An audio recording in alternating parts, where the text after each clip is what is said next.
नमस्कार दोस्तों, मैं दुर्गेश कुमार एक बार फिर क्राइम वीडियो में आप लोगों का स्वागत करता हूँ। एक बाप अपनी बेटी की विदाई के समय अपने दामाद से लिपट कर रोने लगता है। कहने लगता है, हमने अपनी बेटी आपको नहीं दी, बल्कि अपने सर की पगड़ी हमने दान कर। अगर हो सके तो हमारी बेटी को कभी कष्ट मत देना, कभी तकलीफ मत देना। हमारी बेटी हमारे कलेजे का टुकड़ा है। अगर हमारी बेटी से आपका दिल भर जाए, उसके लिए आपके दिल में जरा भी मोहब्बत न रहे, तो हमारी बेटी को हमारी चौखट पर छोड़ देना, लेकिन उसे जलील मत करना, उसकी जान मत लेना, उसके साथ बुरा बर्ताव मत करना, उसके ताने मत देना, उसके दर्द को हमेशा समझना। अगर उसके दर्द को न समझ पाया तो हमारी चौखट पर उसे छोड़ देना। हमारी बेटी के लिए हमारे दिल में हमेशा जगह बरकरार रहेगी, हमेशा जगह बनी रहेगी। उसके साथ कोई भी गलत घिनौना काम मत करना। उसके पैरों में गिर जाता है, गिड़गिड़ाता फिर रोता। अंततः विदाई हो जाती है, बेटी अपनी ससुराल चली जाती है। आज जो मैं घटना सुनाने जा रहा हूँ, घटना कुछ इसी तरीके से है। बहुत दर्द भरी दास्तान है। अगर आपको ठेस पहुंचे, आपके दिल को ठेस पहुंचे, आपको जरा भी तकलीफ इस घटना को सुनने के बाद, अपना बेटा समझकर, अपना भाई समझकर हमें माफ कर देना, क्योंकि इस घटना में इतना ज्यादा दर्द है कि मैं बयां नहीं कर सकता। कोई भी व्यक्ति इस घटना को सुनेगा तो आंसू बहाने पर मजबूर हो जाएगा, क्योंकि इतनी दर्दनाक घटना है। मैं इसीलिए पहले बता देता हूं, अगर आपके दिल में सुनने की क्षमता नहीं है तो मत सुनना। ये घटना है मध्य प्रदेश के जबलपुर बरेला इलाके की। एक लड़की की शादी होती है 2020 में। काफी धूमधाम से शादी होती है, हंसी खुशी से शादी होती है। उस लड़की का नाम होता है रेशमा। रेशमा की शादी शुभम चौधरी के साथ होती है, जो बरेला इलाके का रहने वाला होता है। शादी होने के बाद 2 साल शादी के बाद के काफी अच्छे से धूमधाम से गुजरते हैं। इतनी खुशियां परिवार में थी, कोई बता नहीं सकता था। एक बाप ने यही सोच करके उसकी शादी की थी कि हमारी बच्ची हमेशा खुश रहेगी। शायद परिवार संपन्न परिवार है, खुशियों से भरा हुआ परिवार, हमारी बेटी को कोई दिक्कत नहीं हुई, कोई तकलीफ नहीं हुई। लेकिन 2022 के बाद ऐसे समय पलटता है कि उस बेचारी की जिंदगी में ग्रहण लग जाती है, तबाह हो जाती है उसकी जिंदगी। बाप के सोचे हुए जो इरादे थे, मंसूबे थे, उन पर पानी फिर जाता है। 2022 के बाद उसके पति का एक दूसरी लड़की से चक्कर चलने लगता है। शुभम चौधरी का दिल एक दूसरी लड़की पर आ जाता है। उस लड़की से मोहब्बत करने लगता है, रेशमा की तरफ जरा भी ध्यान नहीं देता है। धीरे धीरे ये बात रेशमा को पता चलती है। रेशमा समझाने की कोशिश करती है। कोई भी पत्नी हो अपने पति को समझाएगी, मनाएगी कि ये गलत चीज है, इस रास्ते पर मत जाइए। और कोई भी पत्नी हो, तकलीफ होगी। अगर हमारी पत्नी दूसरे की बाहों में चली जाए, नाजायज संबंध बनाए, तो क्या हमें और आपको अच्छा लगेगा? नहीं अच्छा लगेगा। उसी तरीके से किसी भी महिला को अच्छा नहीं लगेगा कि दूसरे की बाहों में उसका पति रहे। यही होता है, समझाने की कोशिश करती है, मनाने की कोशिश करती है, लेकिन वो पति शायद प्यार में इतना अंधा हो जाता है, हवस का पुजारी, वो कोई बात नहीं मानता है। काफी टाइम गुजर जाता है, बेचारी बहुत समझाती है। अंततः धीरे धीरे 2024 लग जाता है।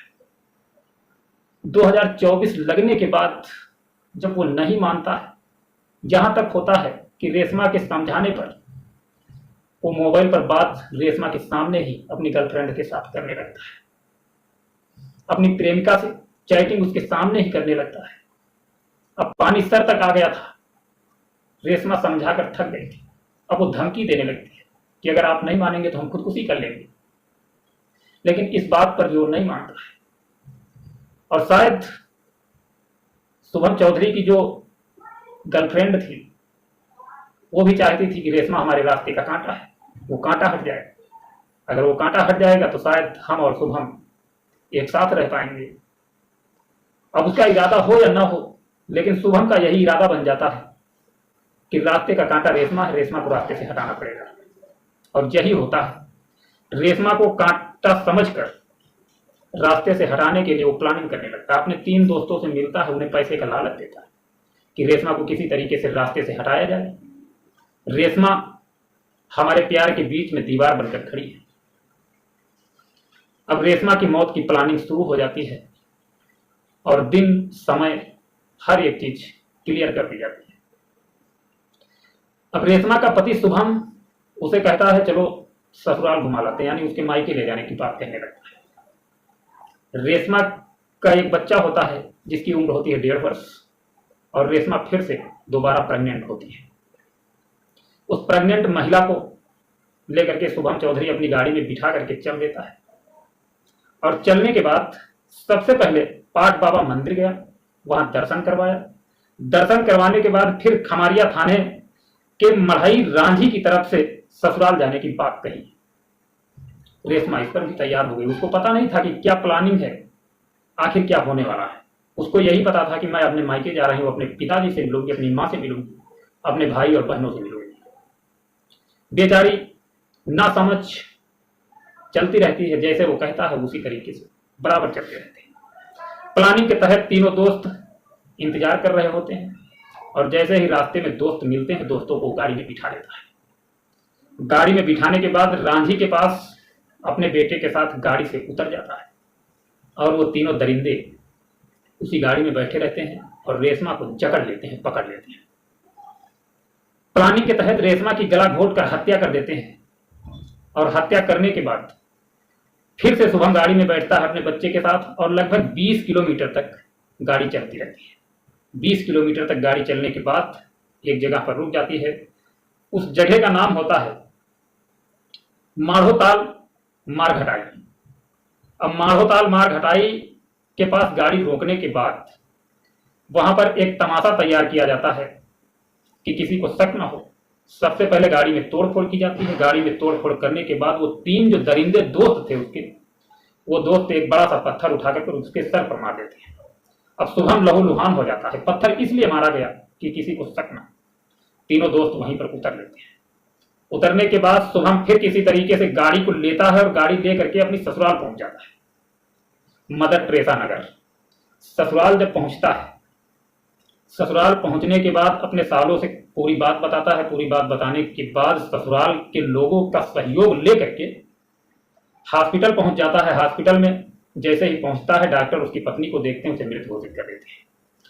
शुभम की जो चोट थी उसके ऊपर मरहम पट्टी कर देते हैं, कहानी खत्म हो जाती है। लेकिन ससुराल के लोग कहाँ मानने वाले थे। जिनके घर की बेटी गई हो, जिस बेटी की हत्या हुई हो, वो व्यक्ति कोई नहीं मानेगा यार, हम हो या आप हो, कोई भी हो। जिसके घर का सदस्य जाएगा तकलीफ होगी, पीड़ा होगी। और इधर लूटपाट का मामला था, इसलिए सबसे पहले पुलिस बुलाई जाती है। मौके पर पुलिस पहुंचती है। मौका वारदात पुलिस छानबीन करती है। पुलिस की समझ में नहीं आ रहा था कि आखिर ये कांड हुआ तो कैसे हुआ, और ये कांड ऐसी जगह पर हुआ जहां पर घनी बस्ती थी, आसपास लोग रहते थे। सबसे पहले पुलिस उस जगह पर पहुंचती है, आसपास के लोगों से पूछताछ करती है। रात्रि के टाइम पर जाती है, लोगों को जगा जगा कर पूछती है कि यहां पर कोई कांड हुआ था लूटपाट जैसा, लेकिन किसी को कुछ नहीं पता होता है। पुलिस हैरान हो जाती है। सीसीटीवी कैमरे खंगाले जाते हैं, कुछ नहीं मिलता है। सीसीटीवी में कहीं पर यह नहीं दिखाया गया कि 3 लोग आए और उसकी पत्नी की हत्या करके वहां से चले गए, कैसे हुआ, कुछ भी नहीं। ऐसा कुछ भी नहीं दिखाया जाता है, क्योंकि वहां पर ऐसा कुछ हुआ ही नहीं था। जिस जगह पर वो चीज दिखाई गई थी, जिस जगह पर यह कांड किया गया था, उस जगह पर कोई कहीं से आया ही नहीं था, क्योंकि उस गाड़ी में सब लोग सवार थे। उतर करके साइड में जा करके ये सारा तमाशा किया गया। सीसीटीवी कैमरा वहां पर था ही नहीं जहां पर यह कांड हुआ। पुलिस की मुश्किलें बढ़ जाती हैं।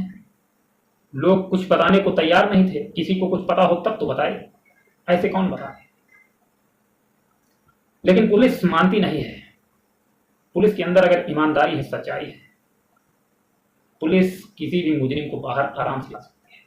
लेकिन अगर ईमानदारी खत्म हो गई तो पुलिस भी कुछ नहीं करती है। अक्सर देखा जाता है हमारे देश की पुलिस ऐसी है, क्योंकि आए दिन पुलिस के ऊपर ब्लेम लगते रहते हैं, हम आप देखने वाले हैं।